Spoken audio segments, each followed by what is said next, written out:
Les invito, hermanos, a buscar en el Evangelio de Lucas, en el capítulo 6. Vamos a leer nuevamente el pasaje del llamamiento a los discípulos, del verso 12 al 16.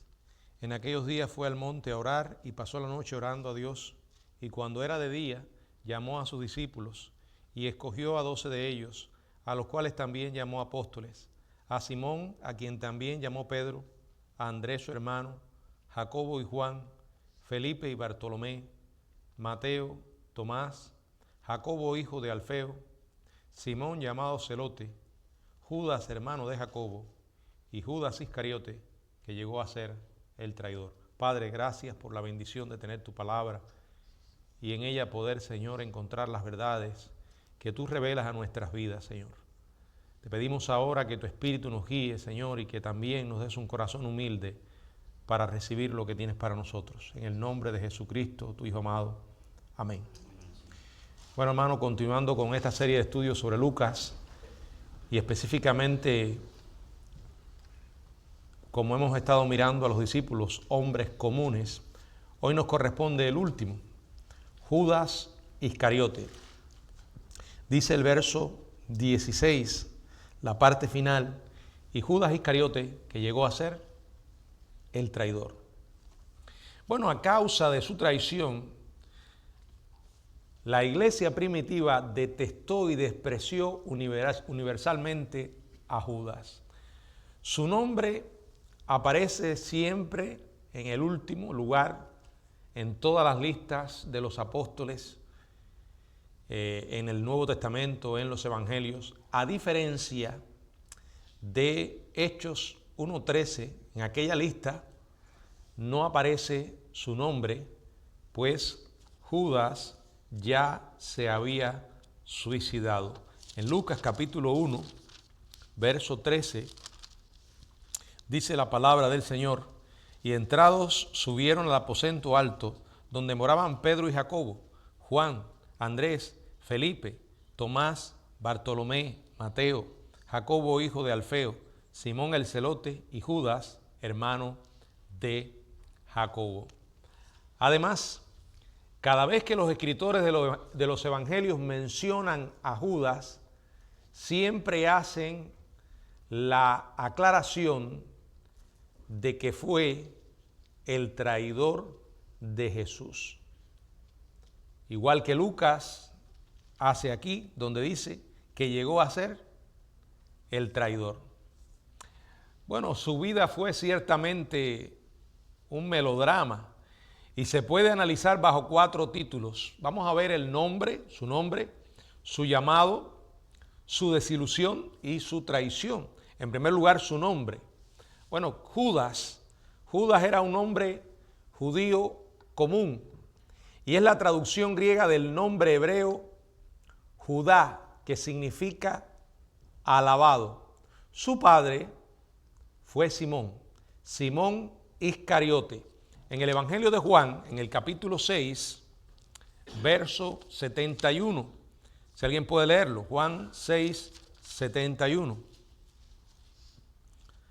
Hablaba de Judas Iscariote, hijo de Simón, porque este era el que le iba a entregar y era uno de los 12.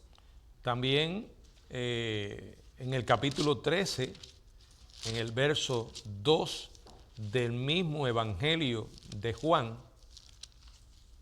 13:2. Y cuando cenaron, como el diablo ya había puesto en el corazón de Judas Iscariote, hijo de Simón, que le entregase.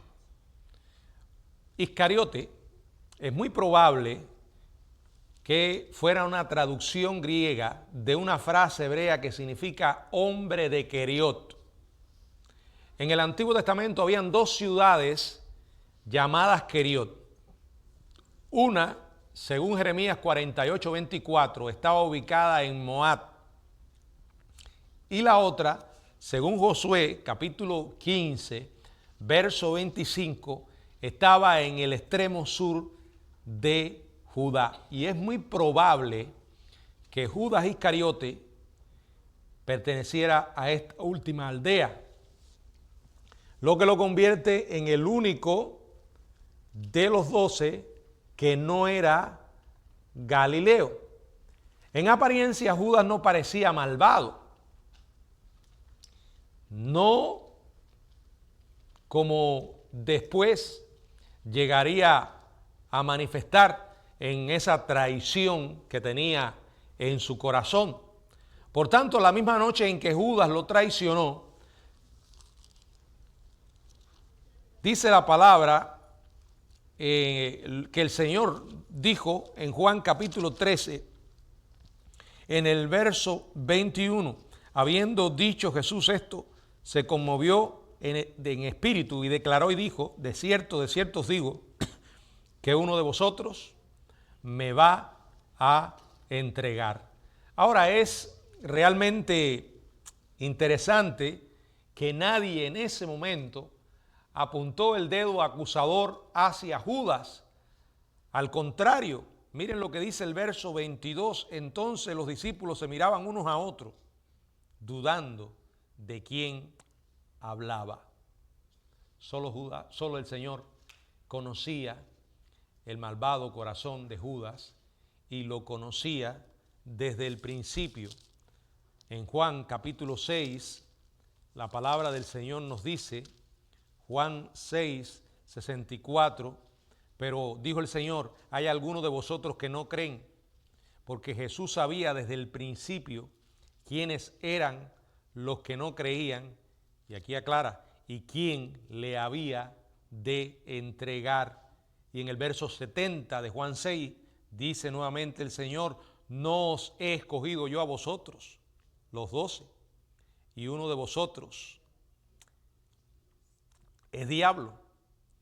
Bueno, vamos a ver ahora su llamado, ya vimos su nombre, vamos a ver su llamamiento. La Biblia no registra cuándo y dónde Jesús se encontró por primera vez con Judas. Las Escrituras tampoco registran cuando el Señor lo llamó para que lo siguiera. Junto con los 11, él fue elegido para ser apóstol. En Lucas capítulo 6, ya lo mencionamos ahí, específicamente como dice el verso 12, en aquellos días él fue al monte a orar y pasó la noche orando a Dios, y cuando era de día llamó a sus discípulos y escogió a 12 de ellos, a los cuales también llamó apóstoles. Aunque Judas era un hábil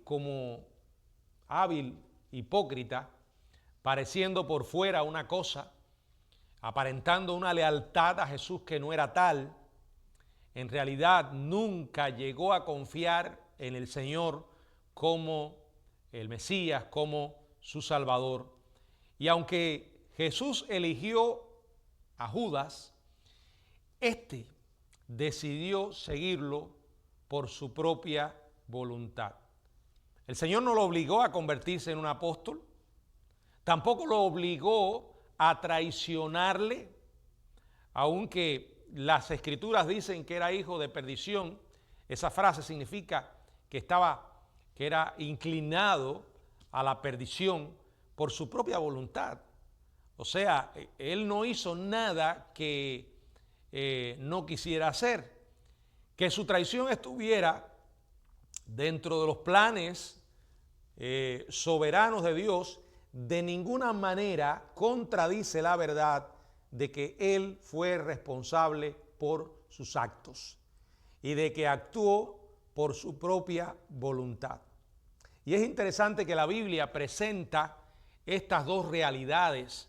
En Lucas capítulo 22, en el verso 22, dice la palabra del Señor, a la verdad, el Hijo del Hombre va según lo que está determinado. Ese es el plan soberano de Dios, pero ese plan soberano de Dios no excluye la responsabilidad del hombre.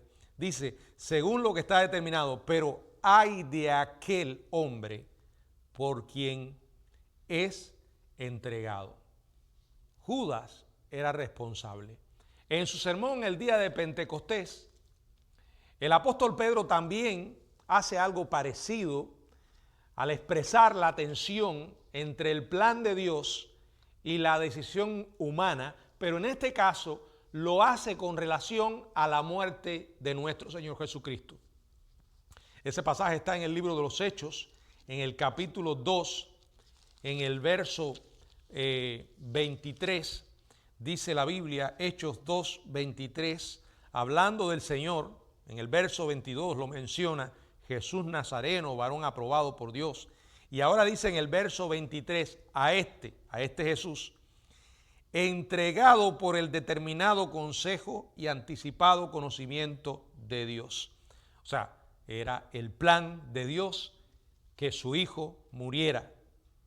Pero eso no excluye los responsables de tal acción desde una perspectiva humana. Luego dice, prendisteis y matasteis por manos de inicuos crucificándole. Aquí encontramos nuevamente la soberanía de Dios y la responsabilidad humana. Así como ocurrió con los demás que participaron en la muerte de Cristo, el Dios soberano, según Efesios capítulo 1, verso 11, hace todas las cosas según el designio de su voluntad. Y Él usó los malvados planes de ese corazón perverso que tenía Judas para lograr el beneficio de la redención. Y esto también me hace recordar un texto del Antiguo Testamento que nuevamente reafirma lo que estamos diciendo. Y este texto se produce en el escenario de José. Vamos a leer Génesis 50, 20. Génesis 50, 20. Si alguien puede leerlo, por favor.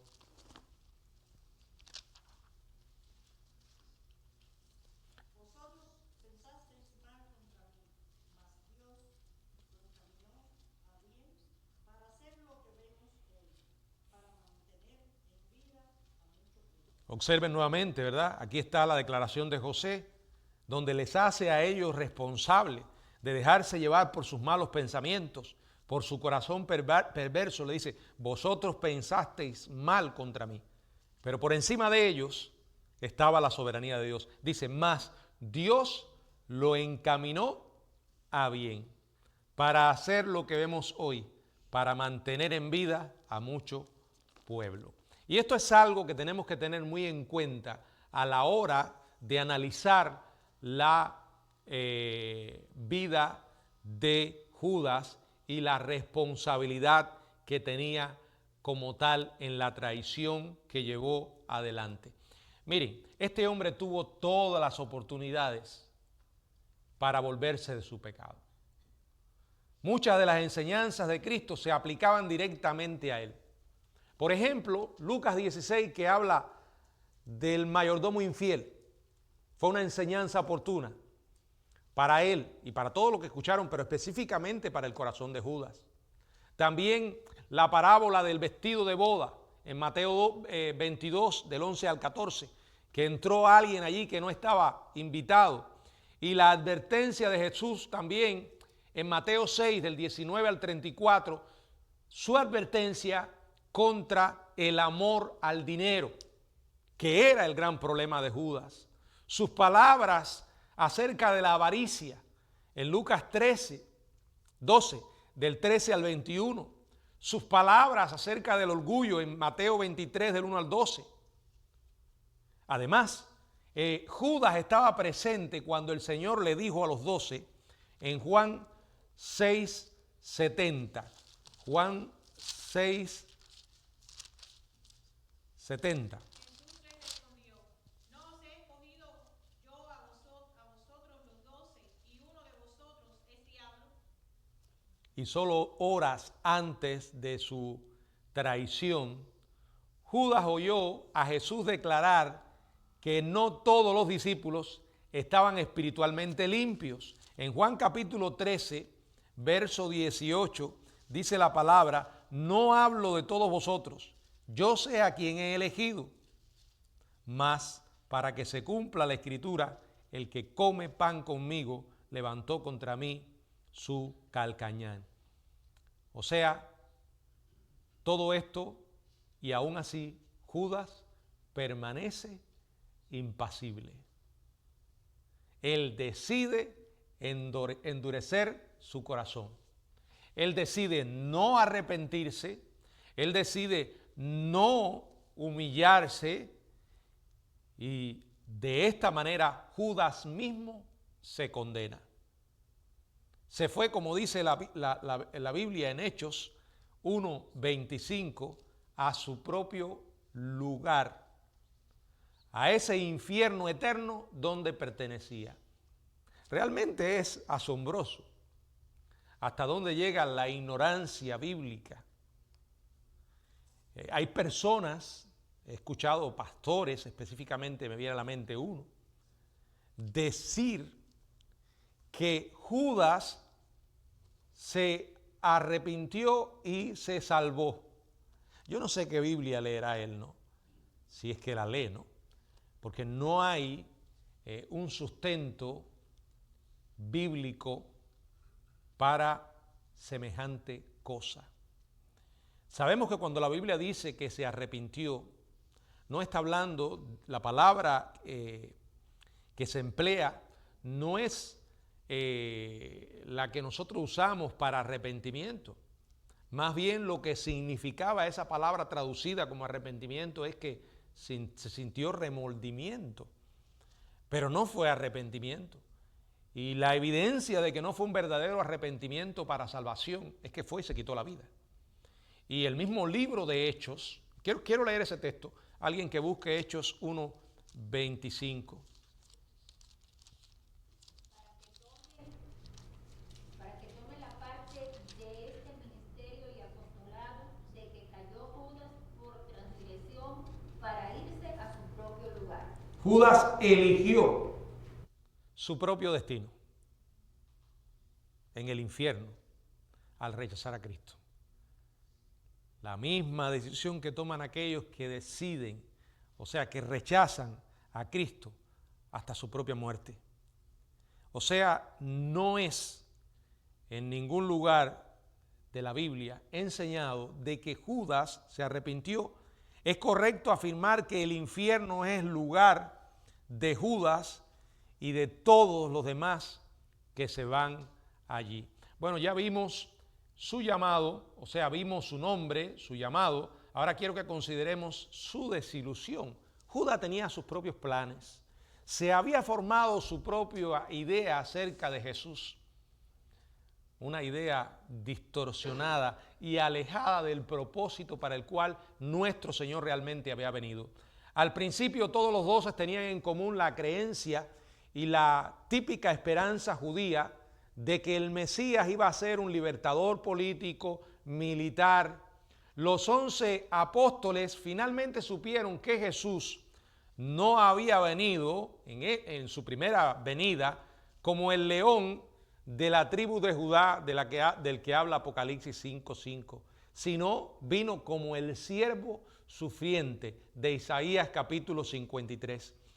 En su primera venida vino como siervo a morir por los pecadores. En su segunda venida regresará como el león de la tribu de Judá, vendrá como el juez y vendrá a hacer juicio. Pero a medida que eso se hacía evidente, Judas se desilusionaba más y más. Y esa desilusión llega a convertirse en odio. ¿Cómo si no se puede explicar que se prestara para semejante traición? Ese odio motivó esa traición. El Evangelio de Juan relata la espiral descendente de Judas hasta su desastre final. Vamos a Juan en el capítulo 12.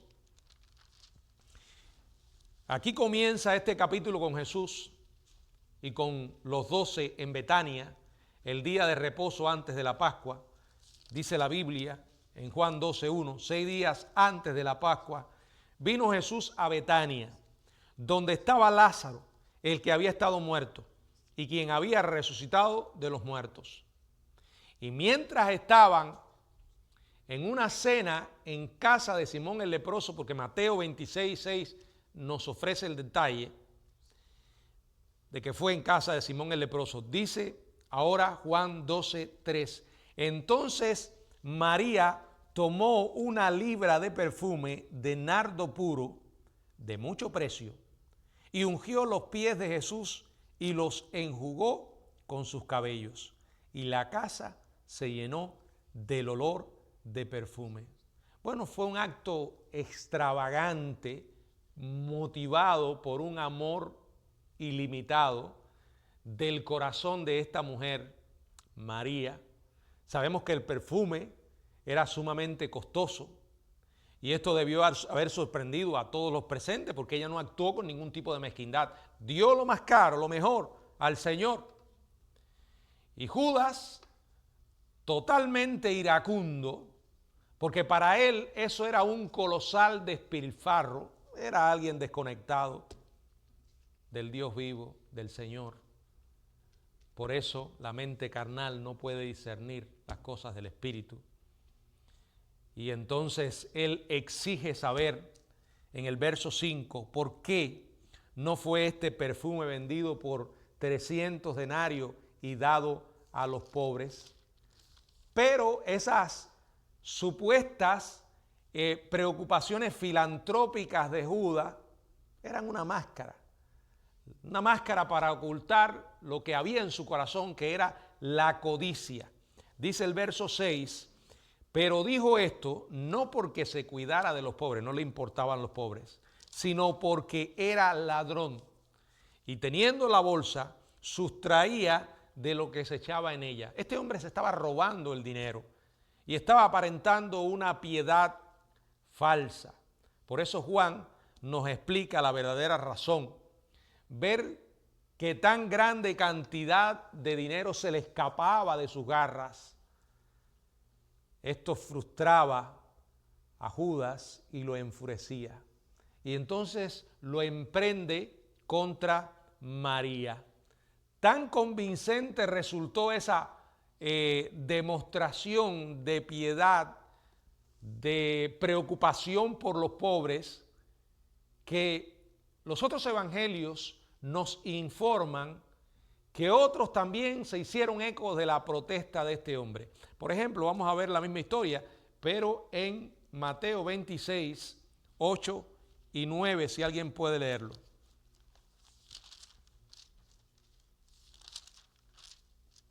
Al ver esto, los discípulos se enojaron diciendo, ¿para qué este desperdicio? Porque esto podía haberse vendido a gran precio y haberse dado a los pobres. Pero el Señor, que conocía el corazón de Judas y también conocía el corazón de María, sale en defensa de ella y le dice a Judas en el verso 7 de Juan 12, déjala, para el día de mi sepultura ha guardado esto. El Señor le recordó a todos que si ellos querían ayudar a los pobres, si realmente eso les preocupaba, la oportunidad siempre la iban a tener. Verso 8, porque a los pobres siempre los tendréis con vosotros, mas a mí no siempre me tendréis. Judas estaba ahora en una encrucijada. El Señor había desenmascarado su avaricia, su codicia. Bueno, ¿qué debió hacer en ese momento? Lo correcto. Nunca es demasiado tarde para hacer lo correcto. Buscar, dice la Biblia, buscad al Señor mientras pueda. Hoy leí ese texto, qué impresionante mensaje. Nos está diciendo que va a haber un día en que no vamos a poder encontrar al Señor. En que cada ser humano tiene oportunidad, pero no es una oportunidad para siempre. Un día la oportunidad se acaba. Busca al Señor mientras pueda ser hallado. Judas no aprovechó esa oportunidad. Debió haber considerado, este hombre conoce mi corazón y sabe quién realmente soy. Él tiene la capacidad para mirar donde nadie más puede mirar. Oh Señor, perdóname. Pero no lo hizo. No confesó su pecado. No buscó perdón. El orgullo, la codicia, la desilusión controlaban su corazón y ganaron. Desesperado por salvar algo económicamente por los años que había perdido siguiendo a Jesús, miren lo que dice Marcos 14, 10 y 11, si alguien puede leerlo. Marcos 14, 10 y 11. Entonces Judas Iscariote, uno de los 12, fue a los principales sacerdotes para entregárselo. Ellos, al oírlo, se alegraron y prometieron darle dinero, y Judas buscaba oportunidad para entregarlo. Miren qué miserable oportunidad. Y esa oportunidad llegó. Jesús y los 12 estaban reunidos en el aposento alto para celebrar juntos su última comida de Pascua. Después de dar a los discípulos un notable ejemplo de humildad, ustedes recuerdan lo que él hizo, le lavó los pies. El Señor les afirma que por la fe en Él habían sido espiritualmente limpios, excepto el que le iba a traicionar. En Juan capítulo 13, en el verso 10 y verso 11, Jesús le dijo: el que está lavado no necesita sino lavarse los pies, pues está todo limpio. Eso se lo dijo a Pedro. Y vosotros limpios estáis, aunque no todos. Y el verso 11 explica la razón, porque sabía quién le iba a entregar. Por eso dijo: no estáis limpios todos. Y luego en el verso 18 dice la Biblia: no hablo de todos vosotros, yo sé a quienes he elegido, mas para que se cumpla la escritura, el que come pan conmigo levantó contra mí su calcañar. Jesús les confesó con toda solemnidad en el verso 21, de cierto os digo que uno de vosotros me va a entregar. Espantados, en el verso 22 dice: los discípulos se miraban unos a otros, dudando de quién hablaba. Y ahí estaba Judas, el hipócrita consumado, que había logrado engañar de una manera tan efectiva a los demás que ninguno sospechó de él. Pero Jesús señaló a Judas como el traidor, mojando el bocado, un pedazo de pan sin levadura, en la mezcla común de hierbas amargas, agua, sal, dátiles machacados, higos y uvas pasas, y dándoselo a él. Como dice el verso 26, respondió Jesús: a quien yo diere el pan mojado, aquel es. Y mojando el pan lo dio a Judas, hijo de Simón. Recibir el pan mojado de parte del anfitrión era todo un honor. Por tanto, el Señor aún en ese momento le muestra una bondad y una compasión tremenda a Judas hasta el mismo final. Increíble. Los discípulos podrían haber estado en Belén con los pastores, como se dice, sin entender nada. Pero Judas sí, porque el Señor le estaba hablando directamente, tratando de quebrantar su corazón, porque esa es en esencia la persona de Jesús. Pero él endureciéndose una y otra vez. Piensa, el Señor conoce tu corazón como ninguna otra persona. Y puede que te estés en un inmenso grupo, mientras un maestro de la escuela dominical o un pastor predica, y en ese momento las palabras que están diciendo son usadas por el Espíritu Santo para hablarte a tu propia vida.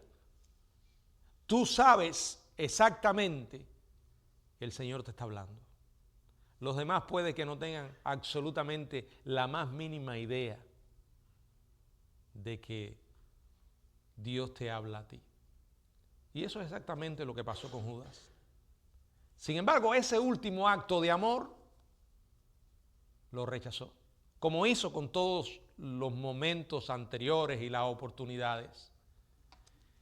Y con ese último rechazo, el día de la salvación se cerró para él.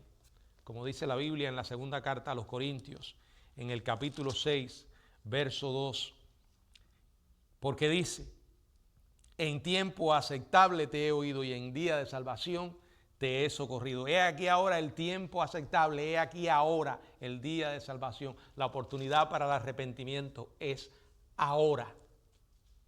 Ustedes que me están escuchando aquí y los que me puedan ver por internet, la oportunidad es ahora. Porque no sabemos lo que ocurrirá mañana. No tienes garantía de que habrá una segunda oportunidad, de que habrá un mañana. Y es demasiado lo que está en juego para desperdiciar esa oportunidad. Se cerró la puerta para Judas, se cerrará la puerta para aquellos que una y otra vez rechazan el evangelio. Y como sucedió con Judas, la misericordia divina se desvanecerá y será reemplazada por el juicio divino. Judas fue entregado a Satanás, quien literalmente entró en él. En Juan capítulo 13, en el verso 27, dice: y después del bocado, Satanás entró en él. Aquí se nos está describiendo una posesión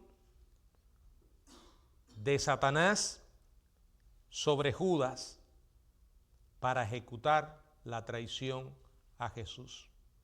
Satanás no va a entrar en una vida si no encuentra la puerta abierta y la invitación. Y en Judas la encontró.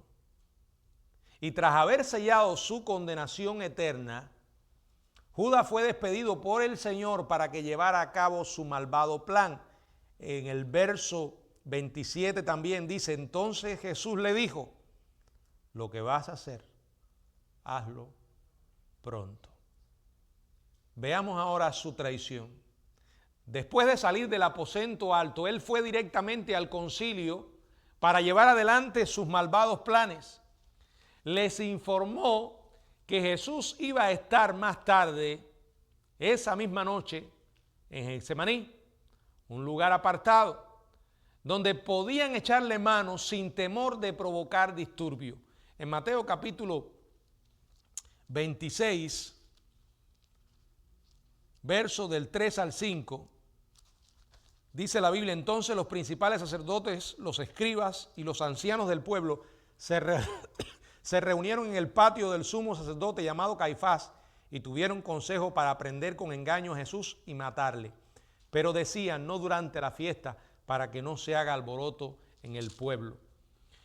Judas no traicionó a Jesús en un momento de pasión. No fue una reacción. Fue una respuesta premeditada. Totalmente premeditada. A continuación, Judas aparece en el relato de Juan a la cabeza de un gran contingente de soldados y oficiales romanos que llegan a Getsemaní con la intención de arrestar a Jesús. El Señor sabía que venían.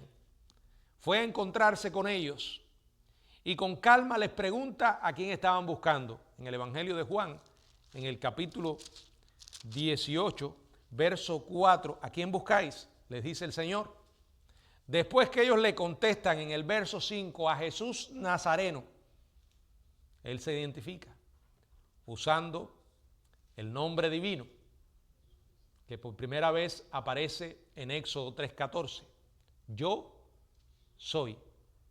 En respuesta a todo el destacamento, incluso Judas, caen a tierra, versos 5 y verso 6.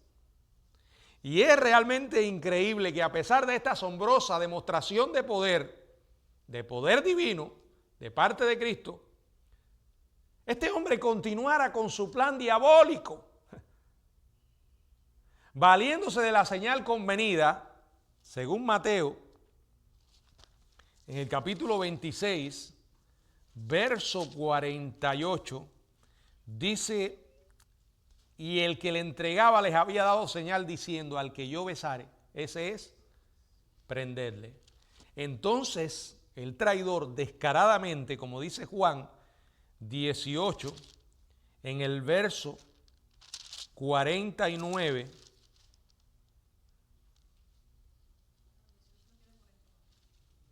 disculpen, Mateo 26, 49. ¿Alguien puede leerlo? Y enseguida se acercó a Jesús y dijo: Salve, maestro, y le besó. Entregó al Hijo del Hombre con un beso. El beso era un símbolo de amor, de respeto. Y este símbolo lo usó para encubrir su maldad. Ahora ese pecado, ese monumental pecado de traicionar a Jesús, produjo en él culpa, una insoportable culpa. Parece que su conciencia en algún punto cobra vida y comienza a atormentarlo. El hombre estaba abrumado por el remordimiento, pero no el verdadero arrepentimiento para salvación. En un desesperado pero incrédulo e inútil intento de obtener alivio a su atormentada conciencia, trata de devolver a los líderes esa cantidad miserable de dinero, 30 monedas de plata, que era el precio de un esclavo, ese dinero que había recibido de ellos. Y en un final, apropiado para la trágica historia de su vida, ni siquiera puede suicidarse con éxito. Vamos a ver qué dice Mateo 27, del 3 al 5. Entonces Judas, el que le había entregado, viendo que era condenado, devolvió arrepentido las 30 piezas de plata a los principales sacerdotes y a los ancianos, diciendo: Yo he pecado entregando sangre inocente. Mas ellos dijeron: ¿Qué nos importa a nosotros? Haradlo. Y arrojando las piezas de plata en el templo, salió y fue y se ahorcó. Y dije que en un final propio de su trágica historia de vida, y que no había podido suicidarse con éxito, porque o el nudo se deshizo, o la cuerda de la rama de la que se ató se rompió. ¿Y por qué sabemos esto? Él tuvo una muerte sangrienta. Hechos 1:18. Hechos 1:18, si alguien puede leerlo.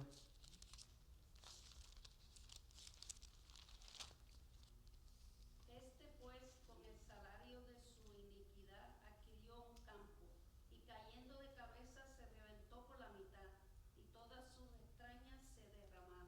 O sea, no hay contradicción entre el pasaje de Mateo 27 y Hechos 1. No hay contradicción, sino que ambos se complementan. Él realmente se ahorcó y, como dije, es probable que el nudo se deshizo, o la cuerda o la rama de la que se ató se rompió, y entonces cayó, como dice Hechos 1:18. Hechos 1:25 relata el escalofriante epitafio de su vida, observando que ese hijo de perdición se fue a su propio lugar, como dice Hechos 1:25, para que tome la parte de este ministerio y apostolado de que cayó Judas por transgresión, para irse a su propio lugar, o sea, el infierno. Judas no se salvó, lo dice la Biblia. Ahora, en este sitio de indecible tormento, su conciencia cargada de culpa terminó de esa manera. Varias lecciones se pueden extraer de la vida de Judas. Es el más grande ejemplo en la historia de la oportunidad perdida y del privilegio desperdiciado. Probablemente no hubo un hombre tan cerca de Cristo y a la vez tan lejos. El hombre escuchó a Jesús enseñar día tras día. Personalmente interactuó con él. De primera mano presenció los milagros que Cristo realizó. las confirmaciones evidentes de que era Dios mismo. Sin embargo, este hombre rechazó la invitación del Señor una y otra vez. Piénselo.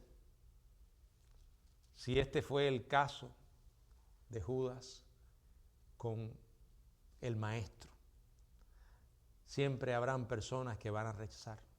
Siempre habrán otros que creerán, pero también habrán otros, una gran mayoría, que va a rechazar. Judas es la ilustración más importante del peligro de amar al dinero. Como dice la Biblia, raíz de todos los males es el amor al dinero. Le importaron más las riquezas que la salvación de su alma. Qué decisión más necia. Como dice la Biblia en Marcos capítulo 8, verso 36, porque ¿qué aprovechará al hombre si ganare todo el mundo y perdiere su alma? Qué tremendo. ¿De qué sirve que cuando te llegue la muerte tengas millones? No podrás pagar con ellos por tu salvación.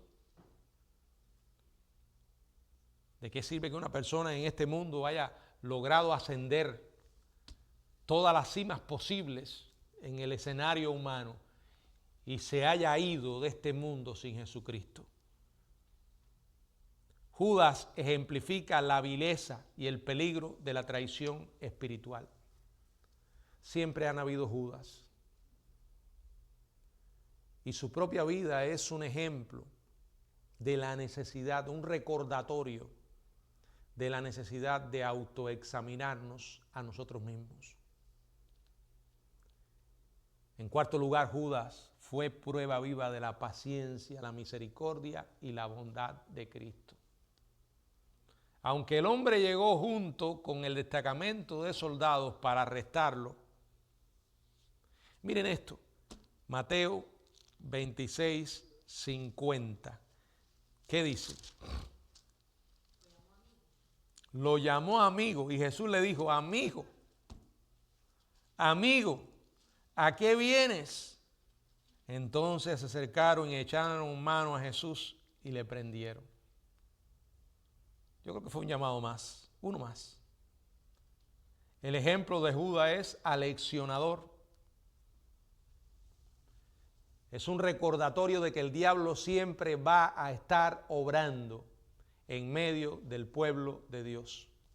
Allí estaba Judas. El Señor enseñó que donde hay trigo, habrá también cizaña.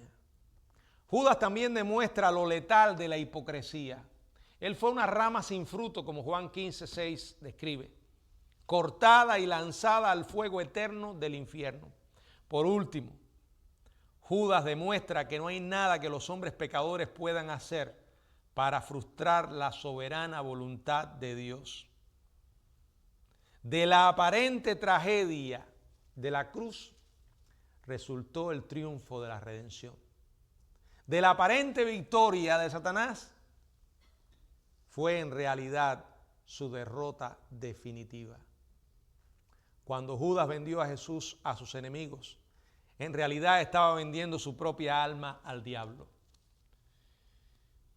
Terminó de esa manera, porque él quiso terminar de esa manera. Es un misterio, ¿verdad? Para nosotros. No entendemos cómo las personas pueden rechazar una y otra vez el Evangelio, porque toman sus propias decisiones. Dios no los obliga a hacer eso. Ellos simplemente escogen. Ahora sí, no están bajo una total libertad porque su corazón está vendido al mal. Dice la Biblia que están ciegos, muertos espiritualmente, endurecidos. Pero aquel que quiere ver, el Señor le da ojos. Y aquel que quiere oír, el Señor le da oído. Aquel que quiere creer, el Señor le da fe. Judas no quiso nada de esto. Lo rechazó una y otra vez. Piénsalo. Si tú me estás escuchando y eres alguien como Judas. No en el sentido de que hayas traicionado a Jesús o estés planificando venderle. Si eres como Judas en el sentido de que estás rechazando la oportunidad una y otra vez. Un día será tarde para eso. Un día la oportunidad se va a acabar y no sabes cuándo.